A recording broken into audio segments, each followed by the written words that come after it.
Hai sahabat servis, pada kesempatan kali ini saya akan melakukan perbaikan lemari pendingin kulkas set by set LG. Untuk kerusakan dari kulkas ini menurut keterangan tidak dingin. Baik, saya lakukan pengecekan terlebih dahulu. Di ruang freezer nampak terlihat bahan-bahan makanan yang ada di ruang freezer ini tidak bisa membeku, ya. Jadi kondisinya tidak bisa membeku di ruang freezer. Oke, nah seperti ini ya kondisinya di ruang freezer tidak dingin. Sehingga bahan-bahan makanan yang ada di ruang freezer ini menjadi tidak bisa membeku. Oke, lanjut kita menuju ke ruang refrigerator. Untuk ruang refrigerator saya cek kondisinya di raknya juga tidak ada terasa dingin. Sehingga bahan-bahan makanan yang ada di ruang refrigerator ini juga rentan terjadi kerusakan karena tidak bisa dingin. Untuk model dari kulkas ini bisa kita lihat dari tabelnya, yaitu GR-P217LGL, harusnya di 1,5 ampere menggunakan refrigeran R134A. Baik, sudah jelas. Jadi kesimpulannya seperti tadi. Untuk ruang freezer dan ruang refrigerator tidak ada terasa dingin. Selanjutnya kita beralih menuju ke bagian ruang mesin. Di bagian belakang di ruang mesin kita harus lakukan pembongkaran pada kap belakangnya ini. Ada beberapa skrup yang harus saya lepas terlebih dahulu.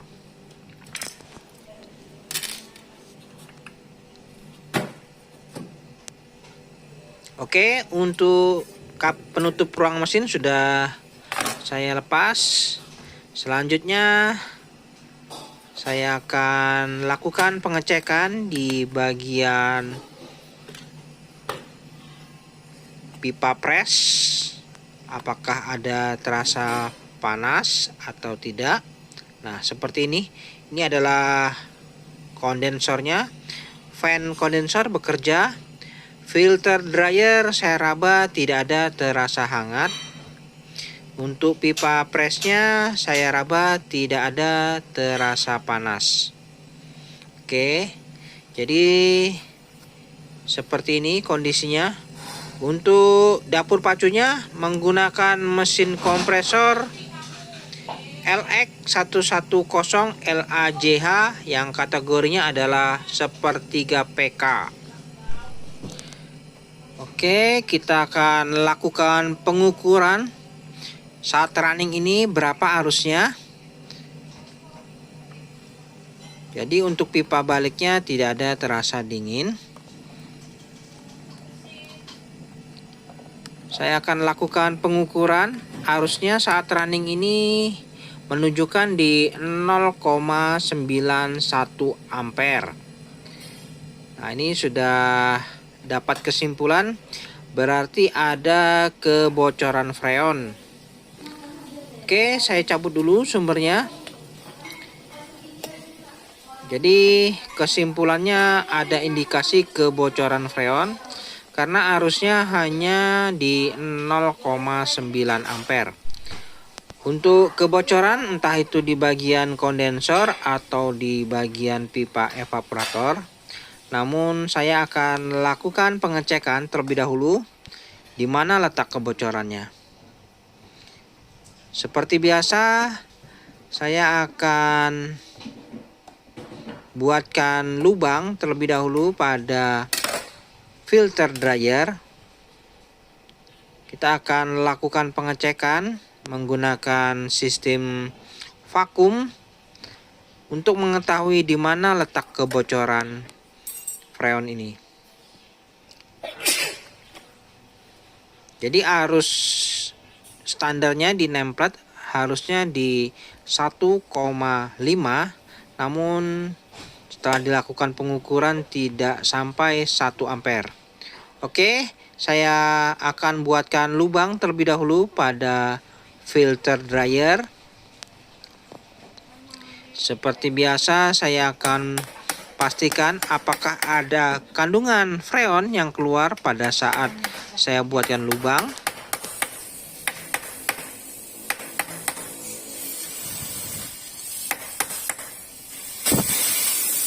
Oke, ya. Ternyata benar, tidak ada kandungan gas freon yang keluar pada saat saya buatkan lubang pada filter dryer ini. Selanjutnya, saya akan berikan sedikit pipa kapiler pada lubang tersebut.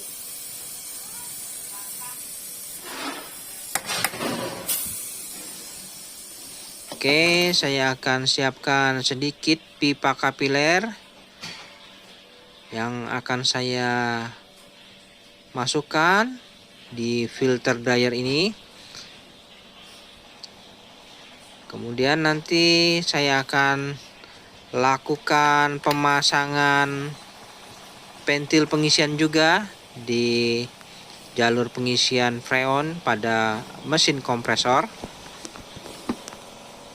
Nah, ini saya akan pasangkan juga pentil pengisian. Oke, saya akan lakukan pengelasan terlebih dahulu pada filter dryer ini yang saya pasang pipa kapiler. Yang mana guna dari pipa kapiler ini sebagai proses pemvakuman dan juga untuk mengetahui di mana kira-kira letak kebocorannya, entah itu di jalur pipa kondensor atau mungkin di jalur pipa evaporator.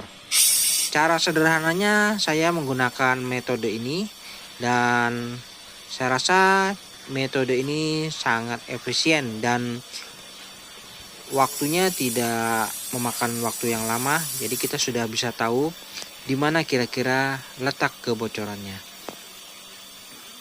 Oke, saya lakukan pengelasan terlebih dahulu pada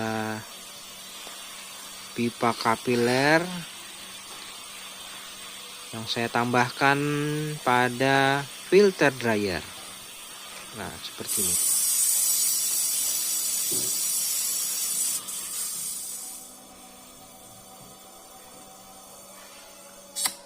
Oke, untuk pengelasan sudah selesai.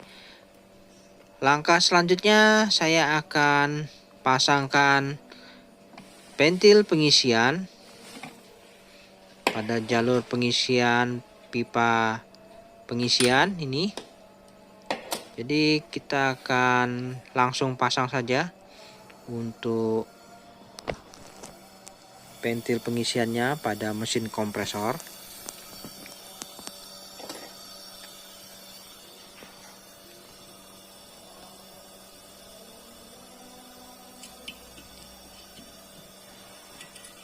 Dalam hal pemasangan, lakukan pengelasan secara hati-hati ya, jangan sampai terjadi kebocoran pada saat pengelasan.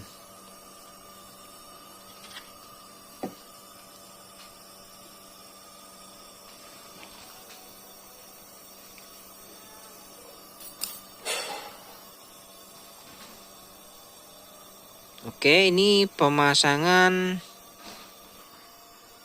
pentil pengisian pada mesin kompresor dan pemasangan pipa pembuangan pada filter dryer sudah juga. Oke, sudah terpasang. Kemudian kita akan mulai melakukan proses pencarian dengan cara kita nyalakan unitnya. Oke, saya berikan sumber terlebih dahulu. Tunggu sampai fan kondensor aktif. Oke, fan kondensor aktif, mesin kompresor bekerja pada jalur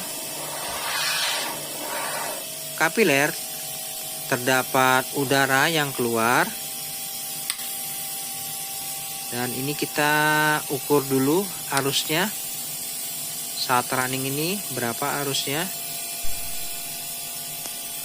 Untuk arusnya saat running di 1,1 ampere. Selanjutnya saya akan lakukan pemasangan spuyer pentil pengisian.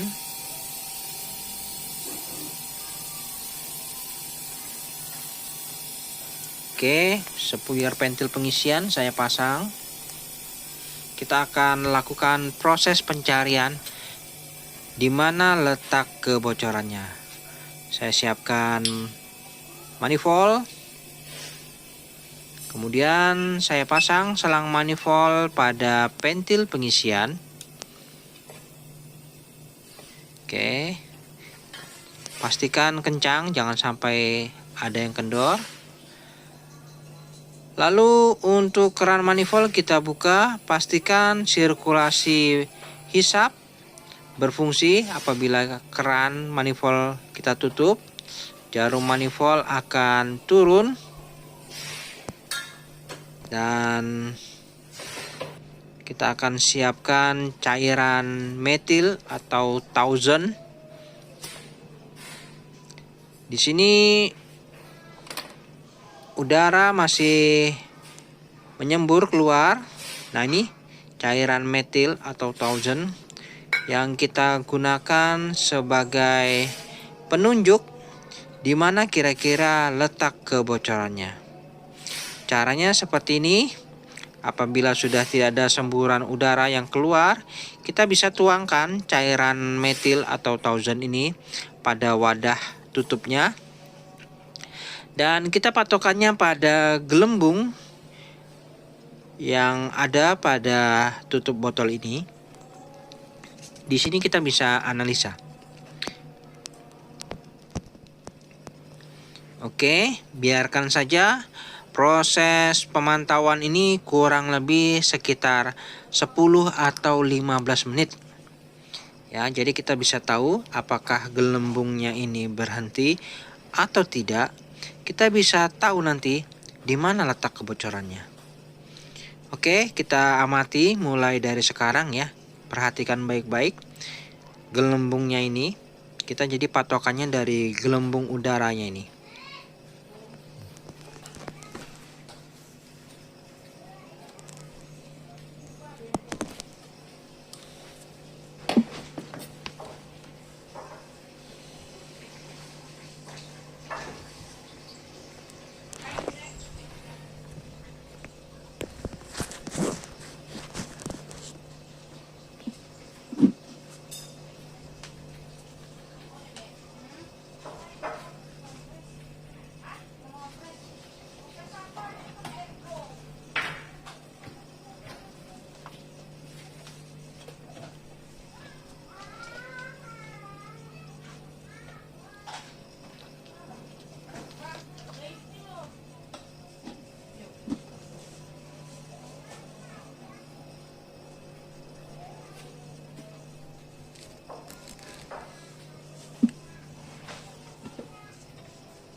Iya, kayaknya ini pipanya yang bocor gue.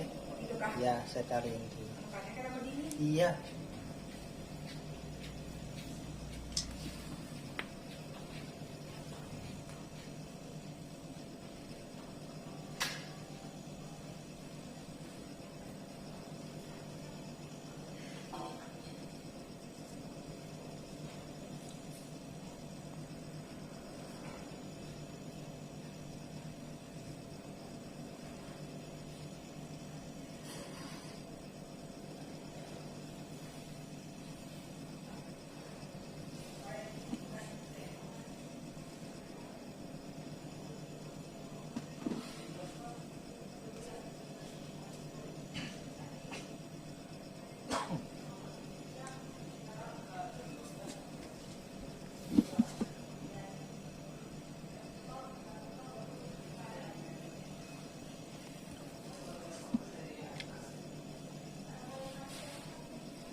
Oke, setelah pengamatan kurang lebih sekitar 10 sampai 15 menit, kita tambahkan sedikit cairan metil pada tutup botol ini. Dari sini kita bisa lihat gelembungnya berhenti, dan ini menandakan kita sudah tahu di mana letak kebocorannya.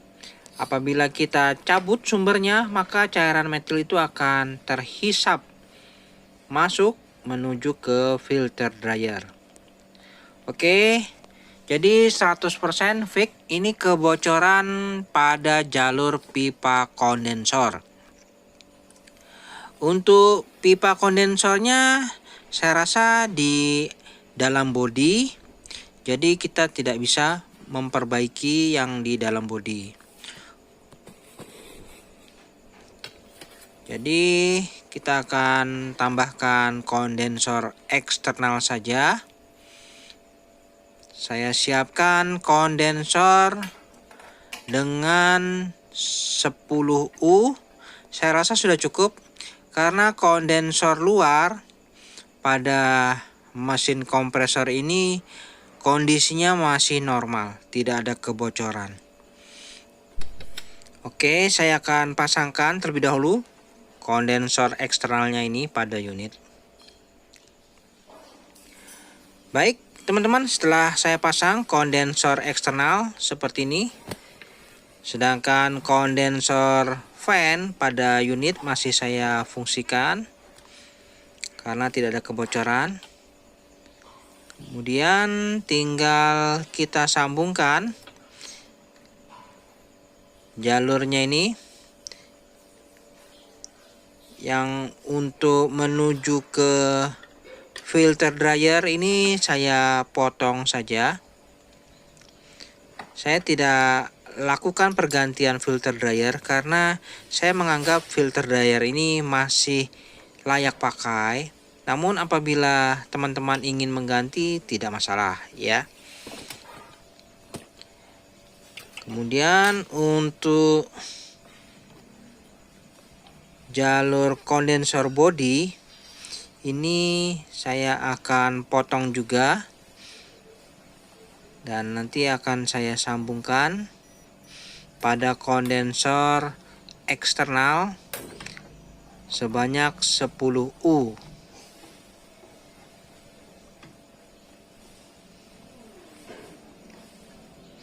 Oke, saya potong dulu jalur kondensor yang menuju ke body unit ini. Nah ya, sudah terpotong dan nanti tinggal saya sambungkan di sini. Oke, saya akan lakukan penyambungan terlebih dahulu untuk jalur kondensor ini dan penyambungan pada filter dryer. Baik, teman-teman, setelah saya sambungkan jalur kondensor menuju ke filter dryer, kemudian untuk jalur kondensor yang menuju ke kondensor eksternal yang baru juga sudah. Untuk kondensor fan pada unit masih saya gunakan karena tidak ada tanda-tanda kebocoran di area tersebut. Oke, selanjutnya saya hidupkan dulu unitnya. Kita akan lakukan proses pemvakuman. Ya, fan pada kondensor aktif, mesin kompresor bekerja. Dan saatnya saya akan lakukan proses pemvakuman. Udara yang keluar pada jalur pembuangan pastikan sampai habis. Oke. Kemudian jarum manifold akan menunjukkan di skala minus 30 PSI. Baik, teman-teman, setelah proses pemvakuman kurang lebih sekitar 30 menit dan jarum manifold sudah di skala minus 30 PSI. Lalu kita cek udara yang keluar pada jalur pipa kapiler ini sudah berhenti. Kemudian kita segel permanen.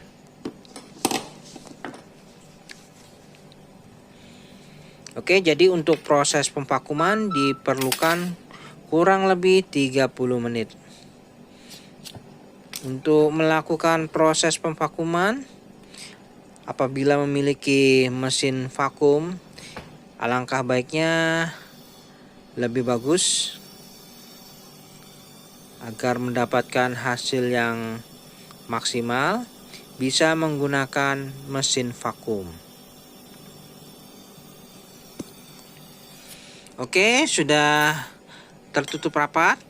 Kemudian kita siapkan refrigerant atau freon. Gas freonnya ini saya menggunakan Ineos Fluor R134.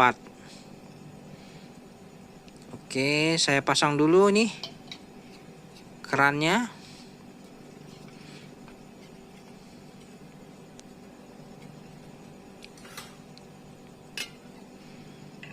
Oke, jadi saya pasang keran pada kaleng freonnya ini. Kemudian kita tusuk.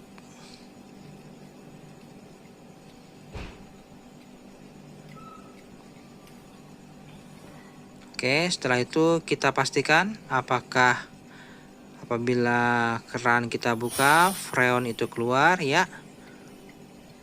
Sudah keluar freonnya, dan setelah itu kita pasang selang manifold pada keran freon.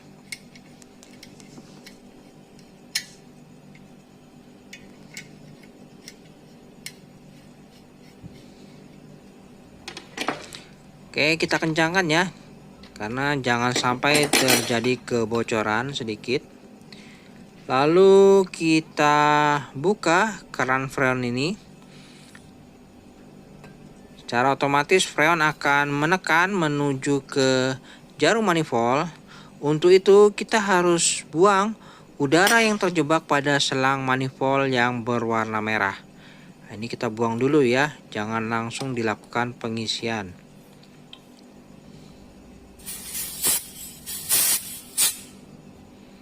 Oke, setelah kita buang udara yang terjebak pada selang manifold, baru kita boleh lakukan pengisian freon secara bertahap.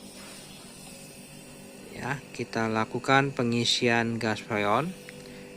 Untuk tekanan freon R134 itu cukup di skala 10 PSI. Oke, kita isi perlahan-lahan ya, kemudian biarkan dulu running, nanti kita isi perlahan-lahan sampai di skala 10 PSI.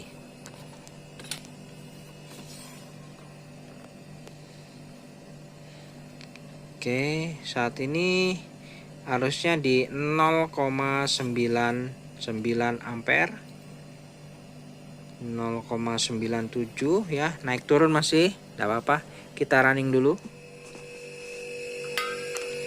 Oke teman-teman, setelah saya lakukan proses pengisian freon di skala 10 PSI, nah seperti ini, kita bisa tambahkan sedikit, paskan. Oke, kurang lebih di skala 10 PSI.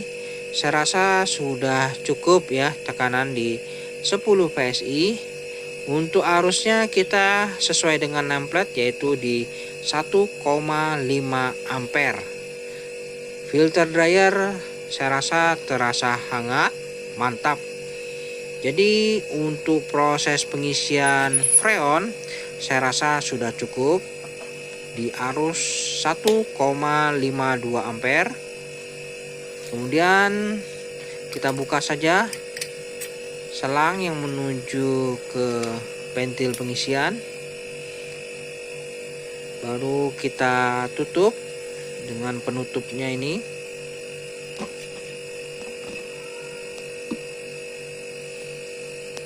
Oke ya, jadi sampai di sini kita bisa rapikan saja.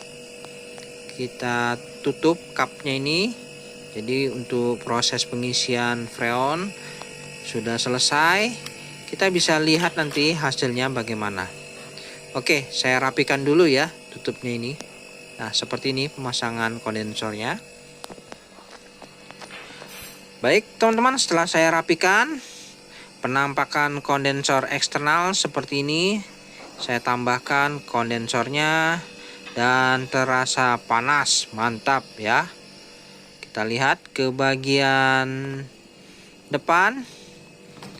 Untuk ruang freezer saya rasakan sudah mulai ada terasa hawa dingin ya. Nanti kita cek dalam beberapa hari apakah bisa membekukan di ruangan tersebut.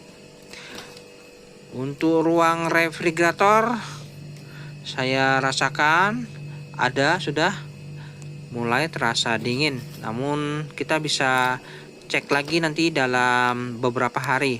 Biarkan saja, kita akan lihat hasilnya bagaimana. Baik teman-teman, setelah 1 minggu kemudian saya lakukan pengecekan bagaimana kondisinya. Untuk ruang freezer saya cek. Untuk proses pembekuannya bagaimana ya? Wah, sudah mulai terasa membeku di bagian makanan ini. Lihat, untuk proses pembekuannya sudah terbentuk dengan baik. Bahan-bahan yang ada di ruang freezer terasa keras membeku ya. Jadi untuk ruang freezer saya rasa sudah tidak ada masalah ya. Mantap. Kembali lagi kita menuju ke ruang refrigerator. Untuk ruang refrigerator bagaimana nih kondisinya? Oke, saya raba di raknya, terasa dingin. Mantap. Jadi untuk bahan-bahan makanan yang ada di ruang refrigerator saya rasa aman ya, tidak ada masalah. Jadi untuk perbaikan kulkas LG Set by Set ini sudah selesai. Baik teman-teman, sampai di sini dulu perjumpaan video saya, dan kita akan ketemu lagi pada video-video saya selanjutnya. Sampai jumpa.